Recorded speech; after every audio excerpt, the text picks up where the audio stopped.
अस्सलाम वालेकुम ख़वातीन हज़रात, हस्बेहाल आपका मेज़बान जुनैद सलीम, शो में मेरा साथ दे रही हैं नाजिया बेग और हम सबको बहुत अजीज़ी। अस्सलाम वालेकुम नाज़रीन।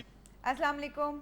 यार पा जुनैद, जब मेरा साइंसी ज़हन अपनी सोचों की जुलियानियों पे होता है तो जब मैं सियासत की तारीख और हाल को मिक्स करके सोचता हूँ तो मुझे महसूस होता है कि यहाँ पे तो एक कॉमेडी फिल्म चल रही है सियासत। यार जो सियासतदानों ने तारीख में यानी कुछ अरसा पहले जो बयानात दिए होते हैं उनके बिल्कुल अपोजिट बयानात आजकल की अखबारों में मिल जाते हैं। ऐसा हासा आता है मुझे कि यार ये भाई 1.5, 2 साल, 3 साल, 4 साल पहले क्या क्या बैठा हुआ है और अब ये क्या कह रहा है यार। अच्छा, ये सियासतदान जो इस तरह के बयान देते हैं, कभी उनके पुराने बयानात उनके सामने खोल के दिखाओ कि हजूर आप फलां शख्सियत, फलां नज़रिए के बारे में, फलां सियासी जमात के बारे में आप तो माजी में ये कुछ फरमाते रहे, तो ज़रा बराबर भी शर्मिंदगी उनके चेहरे पर नहीं उभरती, बल्कि वो इंतहाई इस्तकामत के साथ कहना चाहिए, इंतहाई दीदा दिलेरी के साथ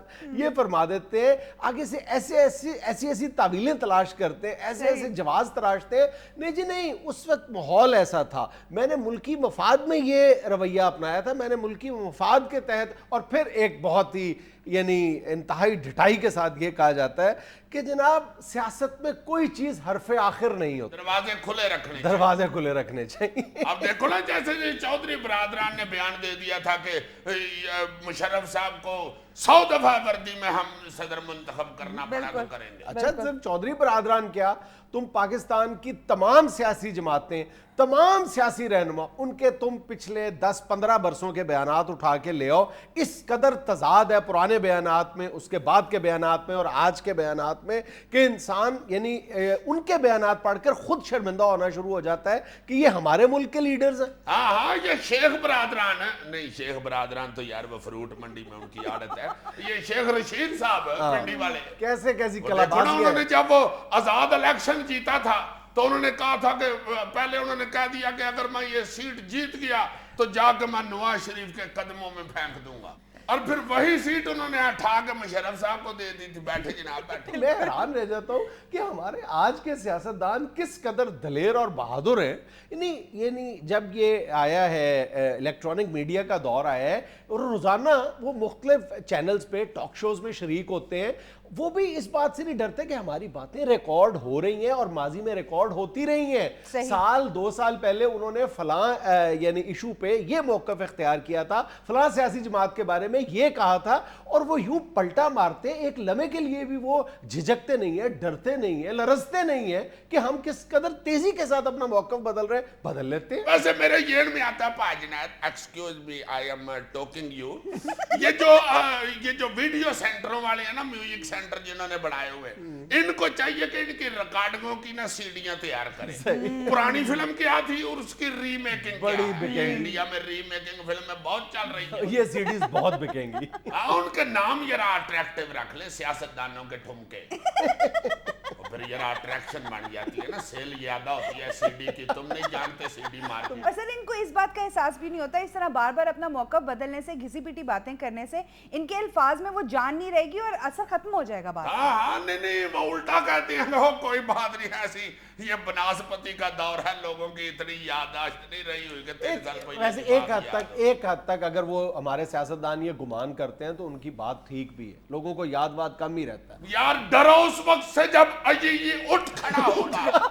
तुम कभी ये गौर करो कि हमारी सियासत में ये चलन, ये रवैया आया कहां से? हमारे माशरे से। हमारे माशरे के बारे में ये कहा जाता है कि ये मीडिया या फिल्मों से आया है। अपनी बात को ज्यादा से ज्यादा काटदार बनाने के लिए, ज्यादा से ज्यादा असर अंगेज बनाने के लिए हम चुन चुन के ज्यादा से ज्यादा जो जहरीले अल्फाज है वो अपनी गुफ्तगू में शामिल करने की कोशिश करते हैं। और यही हाल जो है हमारे सियासतदानों का है कि उनके सामने जब आवाम का एक ठाठे मारता समंदर होता है, या जब वो टीवी टॉक शोज में बैठे होते हैं, तो वो چاہتے ہیں کہ وہ لوگوں کے دلوں کو ایک ہی جملے میں مسخر کر لیں, اور وہ پھر یہ نہیں دیکھتے کہ میں فلاں کے بارے میں یہ بات کہہ رہا ہوں تو کیا میں کل کو اپنی یہ بات نبھا بھی پاؤں گا یا نہیں, اپنے الفاظ پہ قائم بھی رہ پاؤں گا یا نہیں. پوری دنیا میں کسی ملک میں تم اٹھا کے دیکھ لو, کبھی بھی یعنی پولیٹیکل پارٹیز میں ایک دوسرے کے خلاف کرٹیسزم ہوتا ہے, انتہائی مہذب اور شائستہ انداز میں, ڈیسنٹ وے میں ایک دوسرے پر کرٹیسزم ہوتا ہے, تنقید کی جاتی ہے. یہ صرف ہمارا ہی بدقسمت ملک ہے, اور ایون ہمارا اور ہندوستان کا سیاسی کلچر بہت زیادہ ملتا جلتا ہے. میں نے دیکھا ہے کہ ہندوستانی سیاست میں بھی اس قدر زہریلے اور کاٹدار بیانات ایک دوسرے کے خلاف نہیں دیے جاتے جتنے ہمارے ہاں یہ چلن عام ہے. یار یہ جو جب 3-4 ہزار 10,000 بندہ سامنے کھڑا ہوتا ہے نا, تو وہ جب بڑک مارتا ہے یا نعرہ مارتا ہے تو اللہ معاف کرے اس کا بڑا نشہ ہوتا ہے. اس بات کو تم جانچنے کے لیے کبھی مداری دیکھنا. مداری جب مداری شروع کرتا ہے نا تو 3-4 بندے ہوتے ہیں, آہستہ آہستہ آہستہ آہستہ جب اس کا مجمع بڑا ہونا شروع ہوتا ہے نا تو وہ پھر عجیب عجیب دعوے شروع کر دیتا ہے. ابھی اس بچے کو جمہورے اپنے کو آپ کے سامنے ذبح کروں گا, گردن ادھر کروں گا, اس کو ادھر کروں گا, پھر جوڑوں گا, جائیے گا نا, پاؤں کی مٹی نہ چھوڑیے گا. مداری مک جاتی ہے, بچہ اٹھ کے نگدی کھا رہا ہوتا ہے, کوئی یہ بھائی بھائی کرتا نہ ہی کوئی ادھر ادھر کر کے پھر اسے جوڑتا ہے. یہ سارا شعبدہ بازی. لیکن یار پرابلم یہ ہے کہ سیاست شعبدہ بازی نہیں ہوتی. یہ جو میں نے بات کی ہے نا کہ ہمارے ہاں سیاستدانوں میں یا سیاست میں فلمی انداز میں بڑھ کے مارنے کا رجحان موجود ہے, اور بعد میں بڑھ کے مارنے کے بعد پھر اپنے وہ پاؤں پہ کھڑا نہیں رہتے سارے سیاستدان, اور پلٹا کھا جاتے ہیں. پلٹا کھانا پڑتا ہے ان کو, یعنی جب وہ بیان دیتے ہیں اس سے پہلے ان کو سوچنا چاہیے, وہاں تک جانا چاہیے جہاں تک وہ جانا افورڈ کر سکتے ہیں, جہاں سے واپس آنا ممکن ہو, پلٹنا ممکن ہو. غالباً افلاطون نے کہا تھا کہ کسی علاقے کی موسیقی جیسی ہوتی ہے اسی طرح کی وہاں کی عوام ہوتی ہے, اور جیسی عوام ہوتی ہے اسی طرح کے حکمران ہوتے ہیں. بالکل ٹھیک ہے, بڑک مارنے سے پہلے سوچ لینا چاہیے کہ میں اس کو سنبھال بھی سکتا ہوں کہ نہیں. یہ اپنا نعیمہ کینچی نہیں ہے یار. اپنا تو نہیں, تمہارا ہے. بہت اچھے یار, اب تمہارا میرا ہو گیا یار. تمہارا دوست ہے یار. یار آپس میں ہی ہم یار, تمہارا دوست میرا دوست, میرا دوست تمہارا دوست. بالکل نہیں, الگ الگ دوست ہے میرے تمہارے. چلو یار نہ سڑو تم. سناؤ. نعیمہ کینچی کو چھوٹا نام نہیں ہوا. میں نے کب کہا چھوٹا ہے؟ ہائے ہائے ہائے ہائے, میں نے اسے ایک دفعہ بتایا, میں نے کہا یار فلاں بندے نے میری بڑی بےزتی کی ہے. نکالی اس نے کینچی, کہتا چل جی میرے ساتھ. جا کے اس نے بڑک ماری پوری آواز دروازے کے آگے. اس نے کہا باہر نکل, آج تجھے کینچی سے کتر کے نہ گیا تو تب کہنا. وہ بندہ اندر سے بندوق لے کے آ گیا, کہتا ہاں جی کی گل ہے. نہیں میں کینچی کہتا یار وہ بتانا تھا کہ جمعرات کو دادا ابو کا ختم ہے, آنا ضرور میرا. اس نے آگے سے کہا کینچی کیوں پھڑی ہوا, کہتا کچھ نہیں جی ہمیں رستے جو مسواک لانی سی اس واسطے. بڑی مہربانی. ناظرین یہاں میں لینا ایک چھوٹا سا وقفہ, ہمارے ساتھ رہیے گا.